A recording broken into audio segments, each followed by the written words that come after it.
Hey, we're back with another episode of Before You Buy, that show where we give you some straight up gameplay and our first impressions of the latest games releasing. And today we're talking about Fire Emblem Warriors 3 Hopes. Now, this is the second Warriors style or Musou game for Fire Emblem and another collaboration between Koei Tecmo and a Nintendo property. And this one is pretty damn good. It kind of depends on, number one, if you love Fire Emblem, but number two, if you love these Warrior style games, which is a bit more of an acquired taste. But I gotta say, I think they got the marriage of the two genres almost perfectly here. It just makes so much sense. It feels like Dynasty Warriors, like obviously, right? Big battlefields, plotting where to head next on a map and just slaughtering thousands of dumb dudes. But the level of more Fire Emblem style strategy and micromanaging stuff layered on top of here is pretty staggering. There's a ton of base camp activities to do, ways to train, things to manage, relationships to build, people to talk to, gifts to give, then of course, overall map resource strategy, classes, items, leveling up, and then moment-to-moment in-battle strategy and orders. Now, it's still action hack and slash, but there's way more to chew on here. It can still get a little repetitive from time to time, but man, oh man, like it could be entertaining. And I think if you love this stuff, and if you love this world and these characters, you'll be happy here. So story-wise, I guess you consider this like an alternate what-if style story in the Three Houses universe. No spoilers here, just like the basic setup. You play as a new male or female character that you create who is a mercenary on a little adventure who happens to stumble into a much larger world. You pretty instantly encounter a villain that is a very significant character from Three Houses, and it's really cool. And you also quickly realize you're also linked to this supernatural, otherworldly entity who bestows you with some crazy abilities. Now, as you slowly try to uncover what the deal is with that and everything, you end up running into the OG gang. You know them, you love them, Dimitri, Edelgard, and Claude, and they very quickly swoop you up into their ranks and right into their world of Fire Emblem politics. You know, warriors, clergymen, kings, all that. And things get very complicated. Now, like Three Houses, you choose one of the houses here and you get what seems to be a specific branch of story. You're very quickly thrust into some more character stuff with your leader. So I chose Dimitri, of course, our broken prince, and it got really intense really quickly. Now, I'm not through the entire thing, so keep in mind, these are just lengthy first impressions, but I'm really into the story. It definitely feels a bit crazier than Three Houses for obvious reasons, you know, more supernatural, more chaos, more spin-off feel.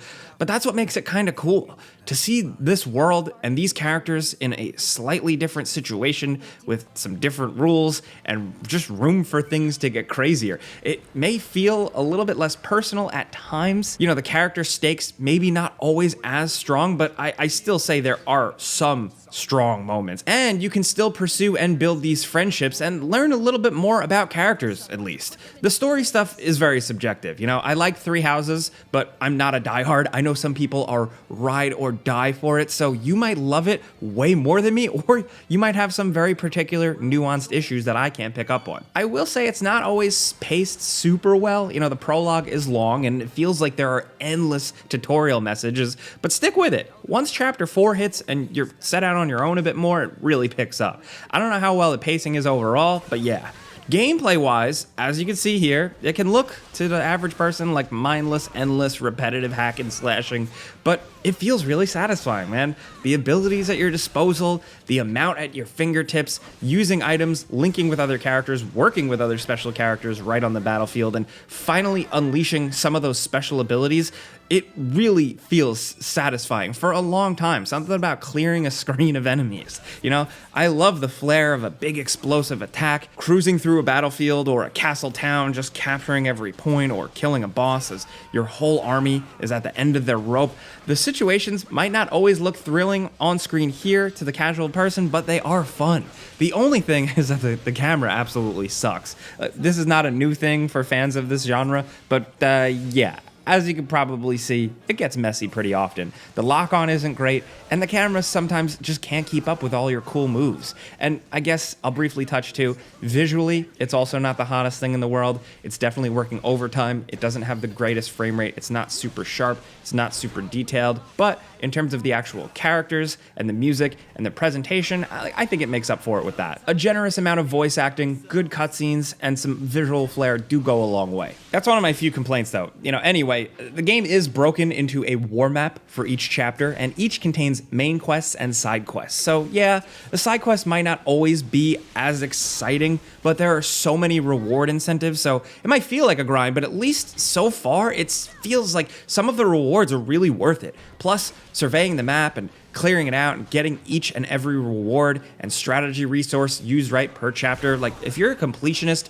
there's a good amount here to really feel like you accomplished something other than just killing everything, especially when it comes back to the base camp. The hub areas are large, and there's a ton to do. There are shops, item vendors and weapon vendors. You can cook for bonuses, and you can engage in chores to take care of the place.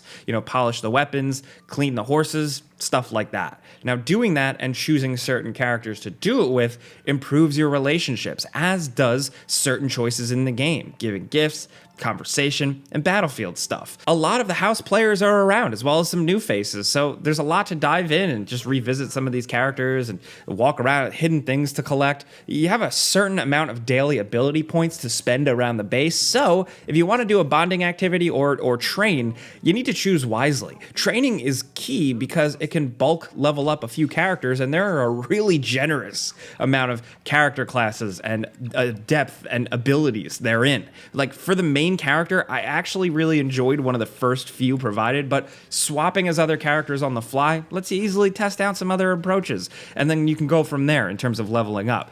There's a lot of quality of life stuff that I thought went a really long way. You can just instantly warp to any spot in the hubtown areas instead of always trotting around slowly, and getting around battlefields in fight is surprisingly zippy, even if the on-screen map can get a little cluttered. And that's what I also really grew to like here. Some of the battlefield strategy stuff. It's all chaos, of course, but choosing certain units to go one way while you go the other, or having some person hold down the fort here, all that is satisfying, because eventually if you meet up, or like when a random side objective pops up mid-battle and then you divert some people to go save someone or capture a new point, you can feel like a real battlefield force of nature at a point. If your whole team is optimized and you take the time to do the RPG stuff, it can be fun. I didn't find a lot of the loot thrilling, which is a bummer though. Not the end of the world, but yeah, maybe it gets better towards the end of the game. But overall, all the RPG stuff, all the strategy stuff, I think works very well. Oh, and I should have said this at the start, but there are 3 difficulty modes, and there's also a normal mode and a classic mode, where if you choose classic mode like I did, you have to deal with the ramifications of characters actually dying on the battlefield. Like Fire Emblem. So having those level of options, that level of player choice is great. Some people might like Fire Emblem but not dig the strategy stuff and wants to come here for the killing. Some people really like the Fire Emblem strategy and just want to see these characters so they can still get a little bit more in-depth stuff. If you want to crank it all up, there's a surprising level of enough strategy where hard mode and permadeath is probably really satisfying to some of you. And also, after a bit, you can unlock, during battles, split screen with another player. I was playing completely alone, you know me, but I still really appreciate having a little bit of couch co-op, especially for a complex game like this. And that does work because the different characters and abilities each feel really distinct. Now, again, I'm not a complete expert in these games, but I've dabbled in both genres for many years, and like I said, I think they cracked the code with this one. The first Fire Emblem Warriors didn't really interest me much, but this one just makes so much sense. I know people that absolutely adore Fire Emblem, and specifically with 3 houses, this wonderful world, and really freaking lovely characters, and I think those people will be very, very happy here. I think that's the most important thing. I go by feel. It's a little bit, for this one, more of a feel than like a technical opinion, and that's where I'm at. And this is a before you buy. You know how this goes by now. We give you some pros, some cons, and some personal opinion. So now we want to hear yours down in the comments. Have you been fiending for more Fire Emblem on Switch? Does this feel like the answer to you, or are you still waiting for a new mainline Fire Emblem game? Do you like these Musou style games? Are they your thing? You know, do you play the Zelda ones as well? Let's talk. I would definitely want to know what you think, because we don't cover these too often. But if this helped you out, maybe gave you some info, a little opinion, steered you in the right direction, clicking the like button's all you got to do. It very much helps us out, and we'd appreciate it if you did. But that's it, guys. Thank you very much for watching. We'll see you next time. Never should have taken this job.